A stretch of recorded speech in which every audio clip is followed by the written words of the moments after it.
झारखंड। जैसा कि अग्निपथ या अग्निवीर के लिए हमारे देश में आए दिन आंदोलन हो रहा था, तो आज मैं इसी पर आप लोगों से बात करने के लिए आया हूँ। जैसा कि हमारे देश में आंदोलन हो रहा था, कहीं पर ट्रेनों को आग लगा दी जा रही थी, तो कहीं बसों में आगजनी कर दी जा रही थी। लेकिन कहीं ना कहीं इस पर सेंट्रल गवर्नमेंट ने दृढ़ निश्चय करते हुए कहा कि नहीं, जो ट्रेन को फूंक रहे हैं या बसों को आग लगाने से आपको कोई फ़ायदा नहीं है, क्योंकि इसको एक बार लागू कर दिया गया है तो इसको वापस नहीं लिया जाएगा। ऐसा मैं नहीं, ऐसा सेंट्रल गवर्नमेंट कह रही है। और कहीं ना कहीं आज से आप ऑनलाइन फॉर्म फिलअप कर सकते हैं थल सेना और वायु सेना के लिए। अग्निवीर जो होंगे, आज से जो फॉर्म फिलअप होगा आपका, आज से आप अग्निवीर के लिए फॉर्म फिलअप करेंगे। तो मैं आज भारत के नवयुवक और नौजवानों से विनती करने आया हूँ। हाँ, मैं आपसे निवेदन करने आया हूँ। मैं आपसे बस यही निवेदन करना चाहता हूँ कि आज आप मुझे देख रहे होंगे कि मैं एक शहीद स्मारक में हूँ और इस स्मारक का हम लोग पूजा करते हैं। हम लोग कोई भी जाति विशेष धर्म से हो, हम लोग इसकी पूजा करते हैं। तो कहीं ना कहीं एक बात यहाँ के नवयुवकों को ध्यान में रखने की ज़रूरत है कि कहीं ना कहीं देश के प्रधानमंत्री होते हैं, प्रधानमंत्री का देश नहीं होता है, वह देश के प्रधानमंत्री होते हैं। जैसे हम लोग स्कूल में पढ़ते हैं तो प्रिंसिपल का स्कूल नहीं होता है, स्कूल के प्रिंसिपल होते हैं। वैसे ही जवानों का देश है ये भारत, प्रधानमंत्री का देश नहीं है, वो देश के प्रधानमंत्री हैं। तो कहीं ना कहीं आपको सोचने की यह ज़रूरत है कि आप इस देश के नौजवान नहीं, आप नौजवानों का ये देश है। तो ये देश आपका है, तो इसकी सुरक्षा की जिम्मेदारी आपकी होगी। तो कहीं ना कहीं इस आंदोलन को अब सही तरीके से करने की ज़रूरत है। अगर आप आगे आंदोलन करना चाहते हैं तो, और नहीं तो आप फॉर्म फिलअप करके और अग्निवीर बन के और 4 साल के लिए देश को अपना जवानी समर्पित कर सकते हैं। कहीं ना कहीं जब हम लोग छोटे बच्चे हुए करते थे तो हम लोग को धर्म से जुड़ी कहानियाँ सुनाई जाती थी।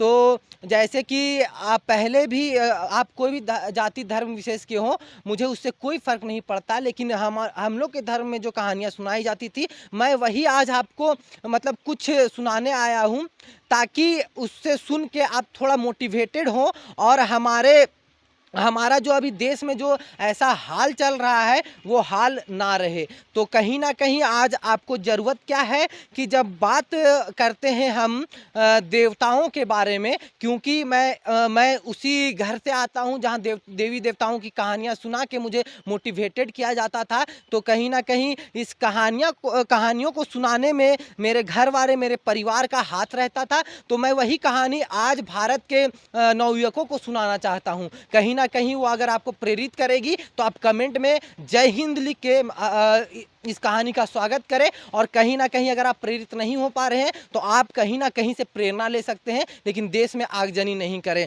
कहानी ऐसी है कि जब धरती बनाने की बात हुई तो ब्रह्मा के पास लोग पहुंचे कि आप महाराज धरती बना दिए, अब इसकी रक्षा कौन करेगा, अब इसको सुरक्षित कौन रखेगा। तो ब्रह्मा जी हड़बड़ाते हुए विष्णु जी के पास पहुंचे कि आप बताइए कि धरती का रक्षा कौन करेगा। हम लोग तो धरती बहुत खूबसूरत बना दिए, प्रकृति बना दिए, लेकिन इसका रक्षक भी तो होना चाहिए। जैसे नेताओं ने बॉर्डर बनाई, नेताओं ने हर जगह पर, कभी भारत का बंटवारा हुआ तो कभी किसी चीज़ का बंटवारा हुआ, तो उन्होंने बॉर्डरें बना दी। लेकिन उसकी सुरक्षा के लिए जब विष्णु के पास गए सब, तो उन्होंने कहा कि मैं तो अवतार लेके कभी कभी सृष्टि का रक्षा करूंगा। जैसे कि हमारे पास जितने भी औजार खरीदे जाते हैं, आप इसको इस प्रकार से समझ सकते हैं कि औजार जो भी लिए जाते हैं वो एक समय पर आपको सुरक्षा दे सकती है, लेकिन इसका सुरक्षा निर्धारित कौन करेगा कि हाँ इसको हम हमेशा सुरक्षित रखेंगे। चाहे कुछ भी हो जाए, मेरे बारे में अच्छा बोला जाए, बुरा बोला जाए, मेरे पर कोई कड़ा कानून लगाया जाए, चाहे मेरे पर कितना भी आरोप लगाया जाए, मैं इसके लिए कर्मबद्ध हूँ, वचनबद्ध हूँ कि मैं इसकी रक्षा करूंगा। तो सब देवादिदेव महादेव के पास पहुंचते हैं और उनसे हाथ जोड़कर विनती करते हैं कि हे प्रभु, आप हमको बताइए कि धरती तो हम लोग बना दिए, लेकिन इसकी धरती की रक्षा कौन करेगा। तो महादेव अंतर्यामी है, वो सब जानते हैं। कहीं ना कहीं मेरे इस वचनों से सुनकर बस ये मत समझिएगा कि मैं कोई धर्म का प्रचार करने आया हूँ। मैं बस आप लोगों को इसलिए ये कहानी सुनाने जा रहा हूँ कि मैं बचपन में जब भी डिमोटिवेट हो जाता था, चाहे मैं जब भी अभी भी डिमोटिवेट हो जाता हूँ, तो मैं कहीं ना कहीं यहीं से प्रेरणा लेता हूँ। तो महादेव के पास पहुँचे तो उनको तो सब पता था। तो जब उनसे पूछा गया कि आखिर धरती की सुरक्षा निश्चित कौन करेगा, तो उन्होंने कहा, मैं धरती पर सबसे पहला अपना शहर बनाऊंगा, मैं धरती पर ही रहूंगा और मैं इसकी रक्षा करूंगा। मैं इसके लिए भगवान मतलब मैं इसके लिए पूरी धरती से कुछ नहीं लूंगा। तो आज यही भावना जो है, जो महादेव आदि योगी अनंत योगी जो अंतिम योग हैं, जो पहले योग हैं हमारे धरती के, जिनको माना जाता है, तो कहीं ना कहीं वह यही कहें कि मैं कुछ भी आप लोगों से नहीं चाहता हूं, मैं इस धरती की रक्षा करूंगा। तो कहीं ना कहीं आज भारतीय सेना को भी प्रेरणा लेने की ज़रूरत है। जो भारतीय सेना में जाना चाहते हैं उनको भी प्रेरणा लेने की ज़रूरत है कि मुझे देश कुछ दे या नहीं दे, हम लोग आपको वचन देते हैं कि हम लोग आपको प्रेम देंगे, हम लोग आपको स्नेह देंगे। लेकिन कहीं ना कहीं आज आपको भी उसी प्रकार से सोचने की ज़रूरत है जिस प्रकार से कभी इस धरती की रक्षा के लिए महादेव वचनबद्ध हुए थे, वैसे आज आपको वचनबद्ध होना है। क्योंकि ये जो बॉर्डरें बनी हुई है, इसको ना आपने बनाया है ना हमने बनाया है, इनको पॉलिटिकल पार्टियां बनाते जाती हैं। कहीं ना कहीं ये जो बाउंड्री लाइन है, इसकी सुरक्षा की जिम्मेदारियां जवानों पर दे दी जाती है। तो कहीं ना कहीं आज आपको